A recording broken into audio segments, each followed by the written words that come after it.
Olá, meus amigos e amigas que me assistem no meu canal, o canal do Velho do Rujacuí. Um abração para todos vocês. Hoje eu estou chegando da cidade, estava fazendo um trabalho de jardinagem. Eu estou aqui com a minha ferramenta principal de trabalho, a minha máquina de cortar grama, a vassoura. Tenho a minha enxadinha aqui para fazer alguma capina, que eu faço faxina de terreno. Tesoura, onde a gente faz as podas. A gente carrega um serrotinho também para podar algum galho. E um facãozinho, que é uma ferramenta de trabalho, onde eu podo as coisas. Eu estou mostrando essa cena de hoje para vocês, para mostrar a forma com que eu busquei o sustento para minha família. Essa aqui é a minha residência. E foi dessa forma que eu consegui, durante mais ou menos 50 anos de atividade aqui na cidade de Espumoso, a trazer o sustento para casa para minha família. Com a ajuda da minha esposa, que também trabalhou como merendeira numa escola, trabalhou no Hospital São Sebastião, 30 e poucos anos, até a aposentadoria, enfrentando uma jornada dupla de trabalho.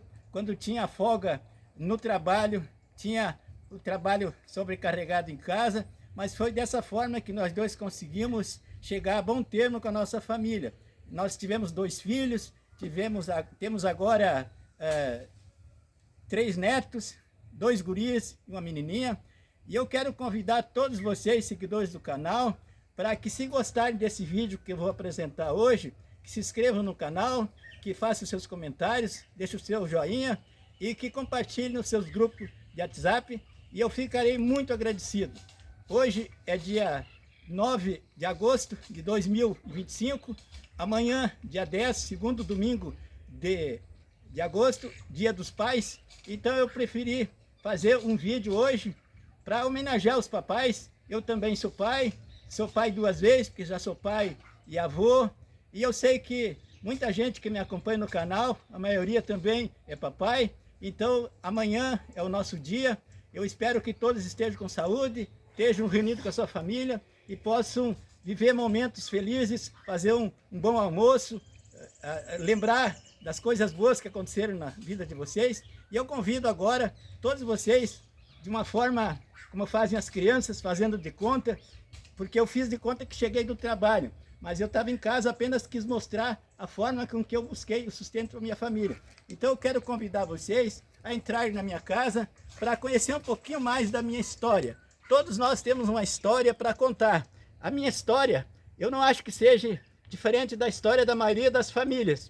Nós temos também o nosso lado de erros, nossas falhas, nossos podres, como a gente costuma dizer, mas temos também muitas coisas boas. Então eu convido todos vocês a fazer de conta que estão entrando na minha casa, sejam todos bem-vindos, e eu vou contar um pouquinho mais da minha história, e eu espero um dia conhecer a história de vocês também. Venham todos, sejam bem-vindos.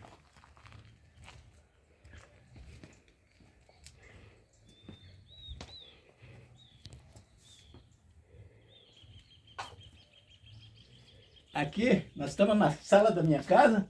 A minha esposa, a Maria Eunice, já está aqui pronta. Fala um bom dia aí para a turma. Boa tarde, tudo bem, pessoal? É isso aí. Então vamos sentar aqui e vamos conversar.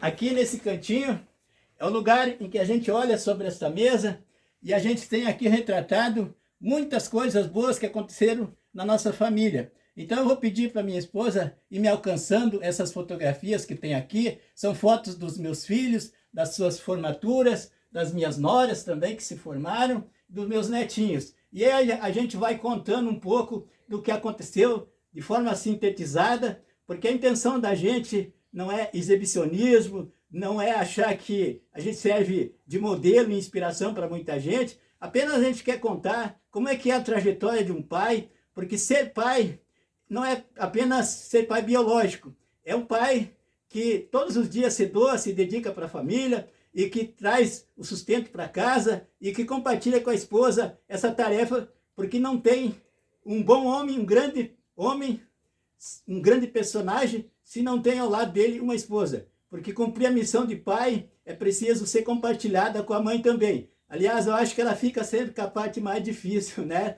Que é cuidar dos filhos. Então ela vai me alcançando aqui a foto do meu filho, o filho mais velho, o Abel. esse aqui é o meu filho mais velho, o Abel. Essa foto é da formatura, ele se formou em Direito, atualmente ele já está trabalhando. E também tem a esposa dele aqui, também, que eu queria apresentar para vocês, é a Angélica, que sempre esteve ao lado dele, apoiando, incentivando na carreira dele. Ela também conseguiu se formar com dificuldade na área de Direito e está atuando atualmente na cidade onde eles moram. Ela pega muitas causas para resolver. E nós temos aqui também os filhinhos dela, meus netinhos, que temos o Anthony, que tem 9 anos. Aqui ele era ainda pequeno, mas atualmente ele está com 9 anos de idade. Tem também a irmãzinha dele, a minha netinha, a Antoniela, que aqui também ela era pequenininha, ainda é porque ela tem 2 anos e meio. E é um anjinho. Quando eu olho para ela, eu acredito em Deus. E aquelas pessoas que fazem mal às crianças, com certeza não acreditam em Deus. Tem também, eu já mostrei o Anthony? Ainda não, né? Já. Não, o Anthony não. Tem o outro filhinho. Mostrei o Anthony? Não mostrei. Não. Aqui está, então, o segundo filhinho do Abel e Angélica, que é o Anthony. Aqui ele também estava na fase de criança. É o primeiro filho. É o primeiro filho deles, seria o mais velho, né? Ele tem agora 9 anos. Então, tem também aqui o Bruno, que é o meu filho, que está aqui filmando nós.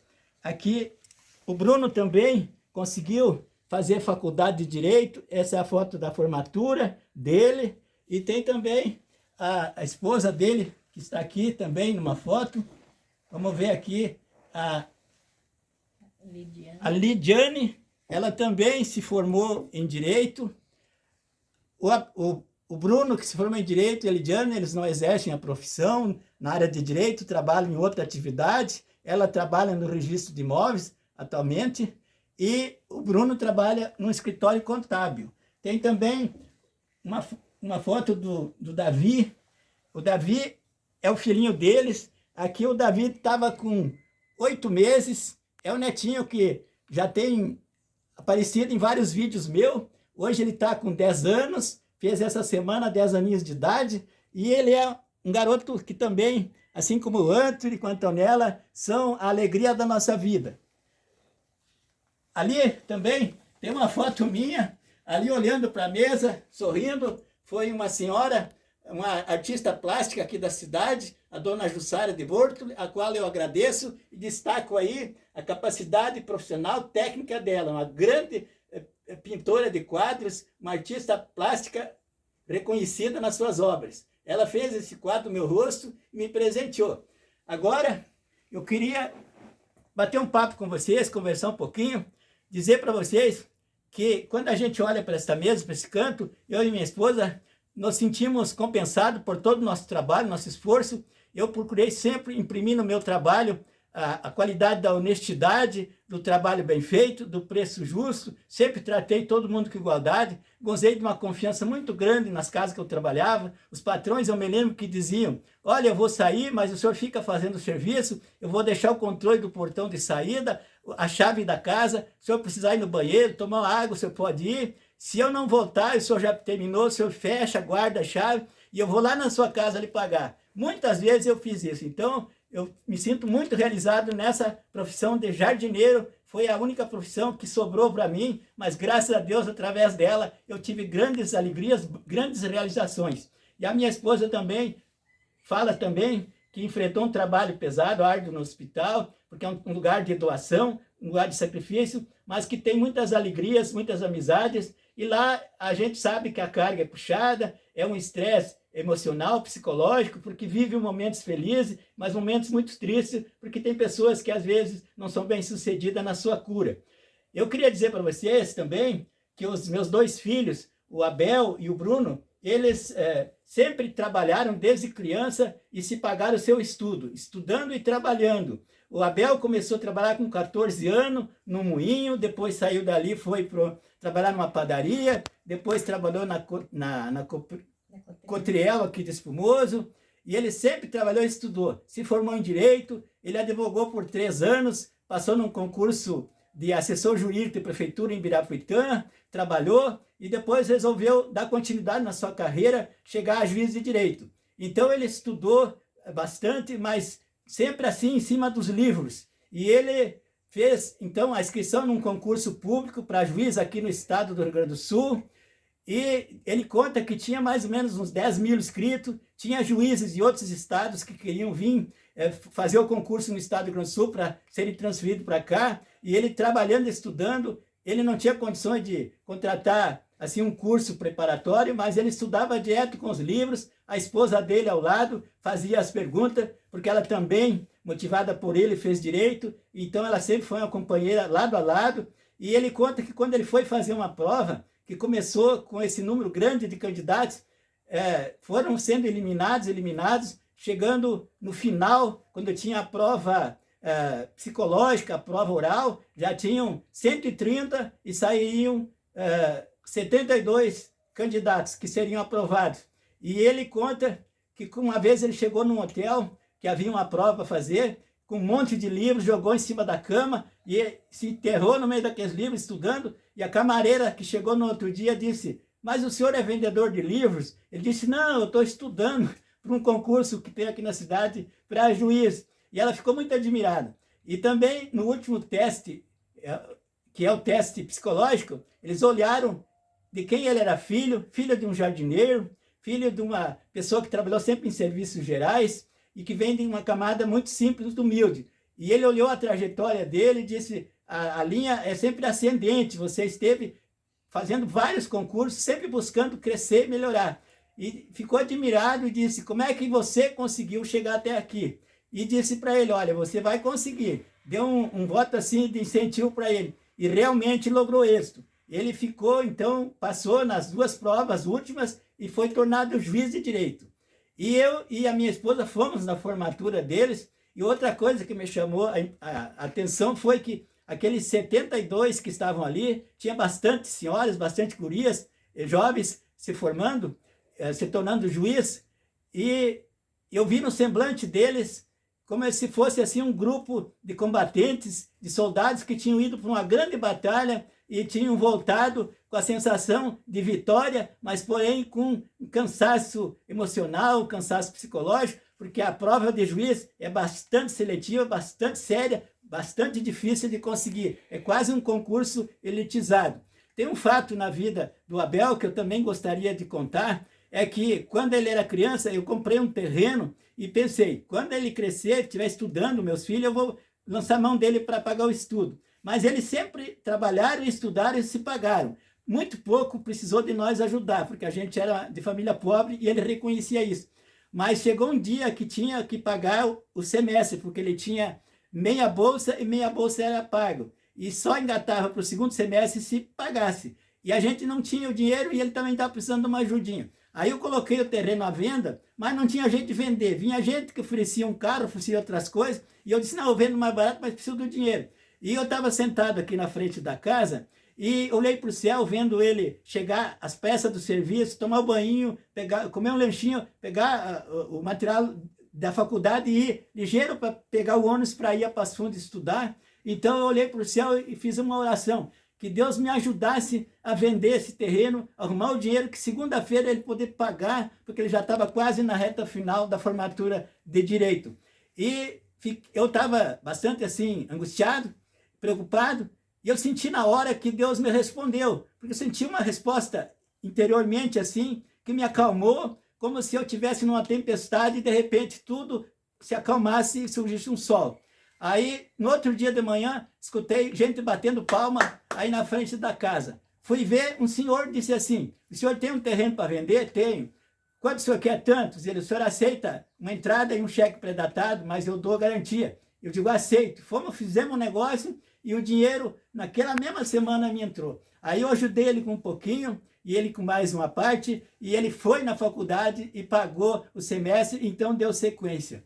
E hoje nós temos aí os nossos 2 filhos, as nossas noras, graças a Deus, nós tivemos essa felicidade de poder dar estudo para eles, porque eu como pai, e vocês também que me assistem nesses vídeos, que são pais, são mães, a primeira coisa que a gente se preocupa com os filhos é com a saúde deles e que eles não se envolvam em coisas erradas, em vícios, que eles tenham um objetivo na vida, que tenham um foco e que consigam crescer. Ter formatura nas famílias é quase comum, existem pessoas que se formaram em engenharia, agronomia e tantas coisas. Mas, como disse o desembargador lá, família dessa condição é muito difícil chegar lá. A gente espera que as autoridades públicas investam na educação, porque a educação é o meio que prepara uma pessoa para conseguir o seu futuro, a sua vida, a sua independência, adquirir senso crítico, saber se posicionar, saber se defender, saber os seus direitos. E a formação, a educação, a gente leva para o resto da vida. Então, eu me sinto muito feliz e desejo a todos vocês que estão sonhando com os filhos que estão estudando, que um dia vocês sonham que eles também façam um curso técnico, aprendam uma profissão, porque não é somente fazer curso superior, ter um diploma universitário. O importante é ser um cidadão de bem, de saúde, boa convivência, ter uma profissão, trabalhar e contribuir positivamente com a sociedade. É isso que eu penso. Eu tenho orgulho dos meus filhos, porque eles se inspiraram em nós, que sempre lutamos, trabalhamos, e eles têm uma boa convivência social, não é pelo cargo que eles têm, pelo curso universitário somente, e sim pelo caráter deles, pela educação deles. As pessoas nos elogiam muito aí na cidade, quando eles se formaram, e dão os parabéns para nós, e isso a gente se sente assim compensado. Foi uma semente que nós semeamos mais para trás, quando a gente se conheceu, que a gente casou, a gente não tinha nada, a gente não tinha nem casa para morar. Meu pai ofereceu um cantinho, um terreno, mas precisava fazer a casa. A gente morou em lugares assim, no colégio, moramos numa capelinha de igreja, fomos juntando um dinheirinho, fomos juntando material, e hoje eu tenho aqui uma residência, uma casinha, que é o básico que toda família precisa. Amanhã é dia dos pais, e eu juntei tudo no mesmo pacote e quero fazer uma homenagem a todos os papais, aqueles pais que estão presos, aqueles pais que estão nos orfanatos, nos abrigos de idosos, aqueles pais que estão nos hospitais, aqueles papais que são pai, avô, são pai 2 vezes, talvez sim até bisavós aí com bisnetos. Então a todos vocês, de todas as classes, não importa, você seja um gari, um papai gari, um que trabalha no reciclado, que trabalha como eu na jardinagem, eu já estou aposentado, ainda faço alguns biquinhos, mas o importante é com que amor a gente faz a profissão, com que dedicação a gente faz, porque tudo é importante. Aqui limpa o banheiro do hospital ou de uma fábrica é tão importante, tão necessário quanto o gerente, quanto o dono, porque se o banheiro não estiver limpo, é questão de higiene e de saúde. Não tem quem vive numa casa se ela não estiver organizada e limpa. Então todos os trabalhos são importantes.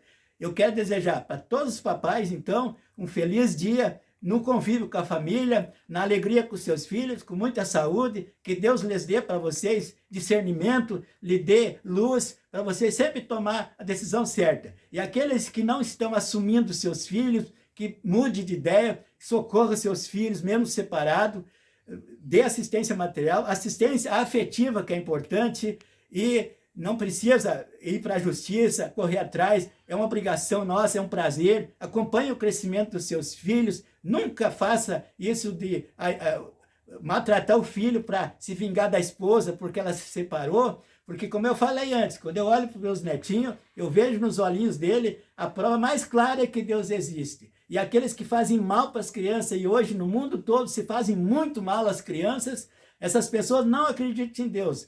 Podem escapar da justiça dos homens, mas da justiça divina, não.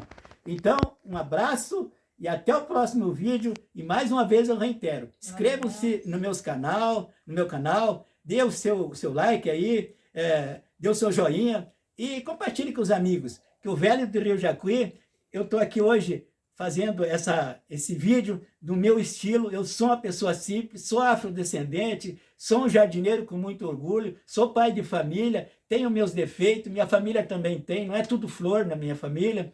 Eu acho que é comum nas famílias isso, e o mesmo fruto de alegria que eu colhi com meus filhos, eu desejo a todos os papais que colhem também. Tchau do Velho do Rio, minha esposa está aqui. Tchau. Tchau, pessoal.